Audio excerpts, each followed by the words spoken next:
Halo, kembali berjumpa dengan saya Hesbuna Arif dari Forum News Network bersama dengan Bung Rocky Gerung dari Rocky Gerung Official. Jangan lupa, orang selalu tanya-tanya apa urusannya. Bung Rocky Gerung adalah Dewan Pakar, jadi saya mau konsultasi dengan Dewan Pakar dari FNN.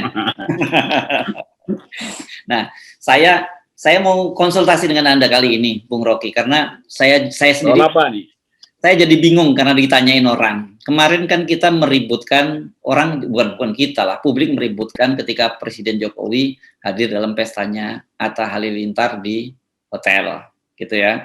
Nah sekarang orang juga jadi ribut ketika Mukernas atau Musyawarah Kerja Nasional PKB, partai politik dan alim ulamanya PKB. Ini dua kegiatan partai, Presiden membukanya dari istana. Gitu. Memang ada dua cara, satu sebagian peserta tidak semua ke istana, tapi Muhaimin Iskandar dan sejumlah para kiainya diundang dan membukanya dari istana. Orang kemudian apa boleh ya partai politik, kegiatan partai politik itu menggunakan fasilitas istana untuk kegiatannya? Nah, saya bingung menjawabnya ini gitu, situasinya. Itu agak keliru sebetulnya. PKB minta Rakernas ya. Mukernas, Musyawarah Kerja Nasional. Mukernasnya dibuka di istana. Jadi orang mungkin lebih tepat kalau Mukernasnya dibuka di gedung KPK gitu. Jadi bisa begitu. Karena orang mengingat bahwa beberapa tokoh partai filenya masih ada di KPK. Tapi saya bisa paham supaya nggak diundang Rakernas di KPK, maka PKB langsung buru-buru minta dibuka oleh Presiden. Kita mau coba pahami, kan subkultur kita selalu mencoba cari celah untuk lolos dari hukum gitu kan. Dan udah jadi pengetahuan umum, bahkan jadi data analisis di luar negeri bahwa partai politik itu ada lembaga korup. Itu kita harus terima itu sebagai hasil kajian tuh. Nah, karena itu mungkin pengamat luar negeri akan dengan tajam mengamati, wah ini berarti mau cari selamat nih. Karena bagaimanapun partai itu adalah milik publik, bukan milik istana. Bahwa ada menteri dari PKB, dari Golkar, segala macam ada di istana, iya itu adalah fungsi politiknya tuh. Tapi fungsi sosial partai adalah dengan rakyat. Lain kalau sistem parlementer itu dengan sendirinya partai itu adalah miliknya si Perdana Menteri itu. Tapi kita ada dalam sistem presidensial yang mencoba mendidik rakyat untuk percaya pada institusi-institusi demokrasi, khususnya partai politik. Jadi dengan memperlihatkan postur cari aman di dalam istana, langsung terbaca bahwa partai itu adalah hanya extension dari kekuasaan. Bukan lagi otonom untuk menyuarakan suara rakyat. Mestinya minta dibuka di tengah jalan itu lebih bermutu tuh. Ini sama seperti zaman Pak Harto, semua partai dibukanya di istana Rakernasnya atau bahkan Munasnya. Jadi ini pelajaran buruk bagi kita, bagi demokrasi yang berharap bahwa PKB bisa jadi partai modern. Tapi akhirnya orang anggap ya udah itu artinya ya 11-12 lah dengan partai-partai lain yang sebetulnya juga punya masalah dengan soal-soal hukum atau potensi diperiksa KPK karena ada jejak korupsi. Jadi orang akhirnya mau menghubungkan itu. Dan sialnya kepartaian kita atau dia dibuka di istana atau merampas partai orang. Itu artinya kultur politik kita. Ya, kita dua-duanya direstui di sana. Rakernas direstui, kudeta juga direstui. Ya, kita paham gitu bahwa Presiden Jokowi maupun yang lain itu adalah aktor politik dan bukan bagian dari partai politik. Tetapi kan kita juga mengenal satu pemahaman bahwa ketika dia kan ada yang menyebut gini, saya tiba-tiba lupa nama Presiden Amerika yang menyebut dia bahwa ketika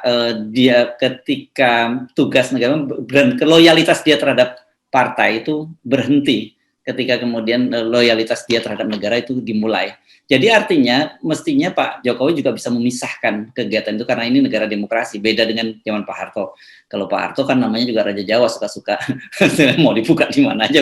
Tapi Pak Jokowi kan bukan Raja Jawa, faktanya sementara saat ini. Mungkin banyak yang salah baca tuh, bahwa jadi, Pak Jokowi sebetulnya Raja Jawa, presiden rasa raja itu. Oke. Ya. Nah, poin saya adalah betul ada public ethics, ada prinsip-prinsip dasar demokrasi yang di dalam kebudayaan apapun itu harus ditegakkan. Kita nggak bisa bilang karena demokrasi Pancasila, karena demokrasi kita berbasis pada kebudayaan Jawa, maka ketua partai harus manggut-manggut pada presiden. Kan nggak begitu kan? Kan ketua partai itu, presiden kan sebetulnya tawanan dari partai-partai politik kan, karena konstituennya ada pada partai politik. Presiden dipilih langsung, tapi dalam sistem kita pemilihan langsung itu tidak sempurna hak rakyat karena udah ditapis dulu oleh partai politik. Partai politiklah yang menyodorkan calon untuk dipilih oleh rakyat, bukan rakyat yang mencalonkan wakilnya. Jadi partai politik sebetulnya punya kemampuan untuk ambil jarak dari presiden, karena dia bilang, gue yang tentuin kok siapa yang masuk ke dalam kabinet dan siapa yang akan mengusung presiden di dalam pemilu. Jadi penjumlahan dari seluruh problem kita hari ini terlihat di fenomena PKB masuk istana tuh. Jadi kalau kita bikin judul mungkin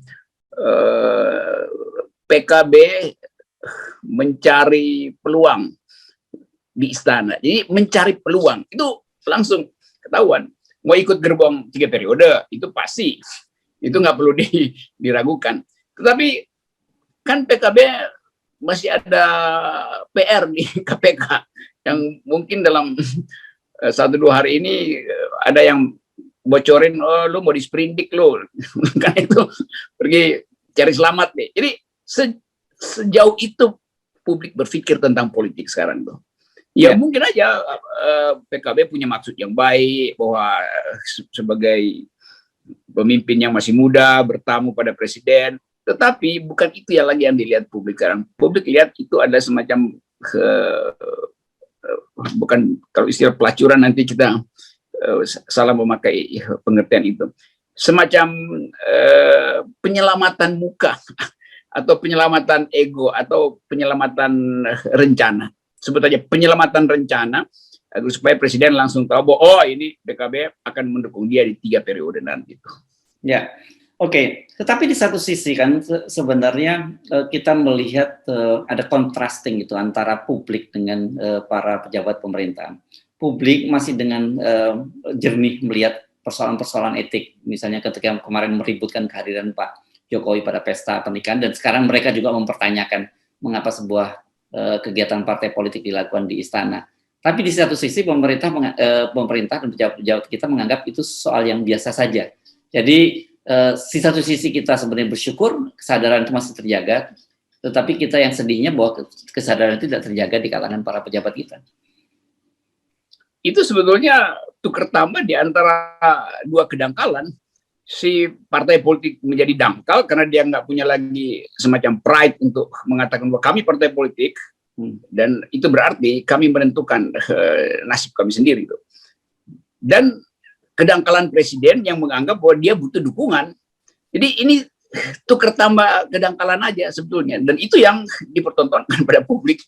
Jadi publik tidak lagi melihat ada semacam otonomi pada PKB, atau ada semacam sikap presidensialitas dari Jokowi, dan tidak terlihat bahwa presiden paham apa yang disebut relasi-relasi institusional. Ini jadi relasi personal semua kan. Ya. Jadi kedekatan personal itu yang menunjukkan bahwa presiden tidak paham fasilitas yang disediakan oleh demokrasi itu partai politik sebagai partai publik. Nah, hal-hal semacam ini potensial untuk menghasilkan korupsi. Korupsi selalu dimulai dengan kedekatan personal antara ketua partai dan presidennya itu, dan itu tidak berlangsung mengikuti syarat-syarat etik dari politik yang terbuka itu. Ya, kan banyak juga pasti yang menganggap mengapa sih kita selalu nyinyir dalam soal-soal begini gitu, soal-soal ini selalu dipersoalkan. Tapi saya kira kita penting untuk mengingatkan bahwa ada persoalan-persoalan ranah privat dan ranah publik, apalagi menggunakan fasilitas-fasilitas negara yang itu harus dipisahkan, termasuk masalah kepentingan politik dan juga kepentingan negara kan, itu 2 hal yang berbeda juga. Ya, itu garis yang hendak dipastikan oleh FNN sebagai motor untuk menghidupkan kembali ide demokrasi itu. Kan nggak ada lagi, mestinya kan partai politik yang ngajarin jurnalis tentang etika demokrasi karena mereka pelakunya. Jurnalis kan hanya mencatat, tetapi karena partainya justru memperlihatkan etika yang buruk, maka jurnalis mengingatkan, FNN mengingatkan, dan kita bicara ini bukan karena nyinyir, tapi kita mau beritahu ada penyimpangan besar di dalam dalil-dalil bernegara kita tuh. Dan konyol betul kalau rakyat merasa, partai politik merasa bahwa rakyat tidak memperhatikan mereka tuh, kelakuan mereka tuh.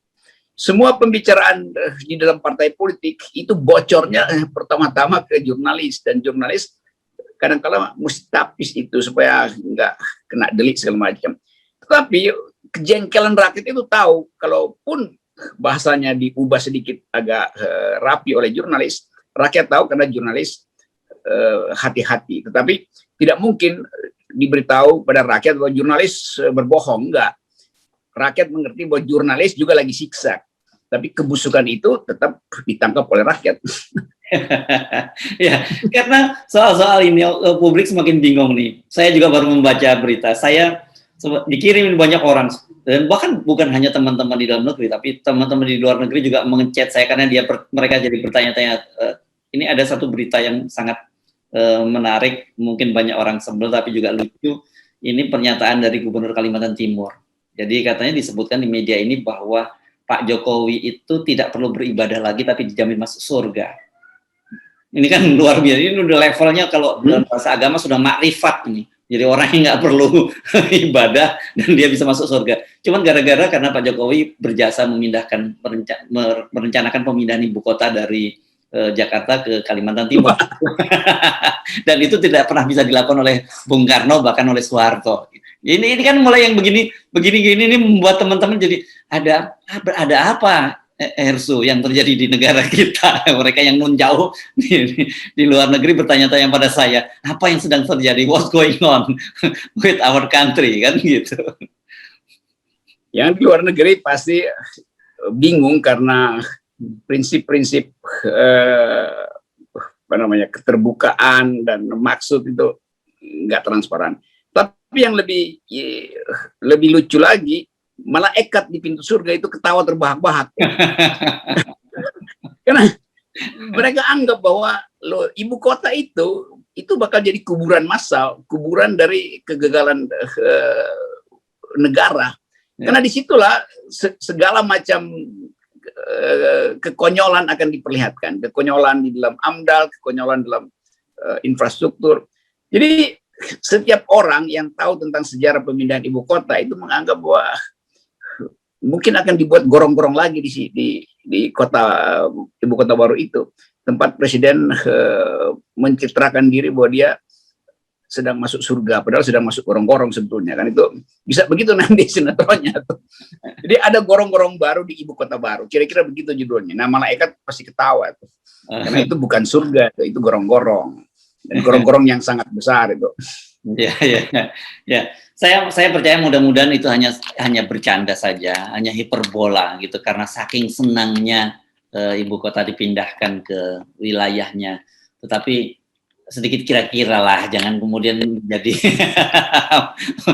menjadi seorang ulama besar yang memberi fatwa bahwa dengan memindahkan ibu kota tanpa perlu beribadah Pak Jokowi langsung masuk surga. Ya, mendekati neraka selalu banyak orang yang saling memuji itu. Jadi hati-hati pujian itu bisa itu jalan menuju neraka tuh, bukan masuk surga. Yes. Tapi kita tahu bahwa banyak peristiwa politik yang mendekati kekacauan politik, semua orang saling memuji. Itu semacam hukum sejarah. Semakin banyak pujian, itu artinya api sebetulnya sedang melalap negeri ini. Dan orang selalu tahu bahwa pujian yang tidak ada dasar itu artinya yang memberi pujian ketakutan akan terseret di dalam satu peristiwa hukum. Jadi dia mulai pasang kuda-kuda dengan memberi pujian. Tapi semakin banyak pujian, itu juga menunjukkan bahwa semakin banyak orang yang akan menyinyiri pujian itu. Karena terlalu dibikin-bikin tadi tuh. Ya. Dan saya dengan tulus, kalau saya mendoakan dengan amal baik Anda masuk surga, Bung Rocky. Jadi saya mau tunggu saya masuk surga dijemput oleh malaikat mana, malaikat yang diutus oleh istana. Itu kita mesti hati-hati, sebab banyak juga malaikat yang bisa disogok sekarang tuh. Dan itu bahayanya tuh, karena kan banyak malaikat yang sebetulnya nggak pernah nyampe di surga, tapi dia klaim bahwa dia malaikat tuh, sehingga banyak orang yang ditipu oleh malaikat-malaikat jadi-jadian. Di sekitar istana banyak yang mengaku malaikat. Oke, baik, terima kasih Bung Rocky. Bye. Yes.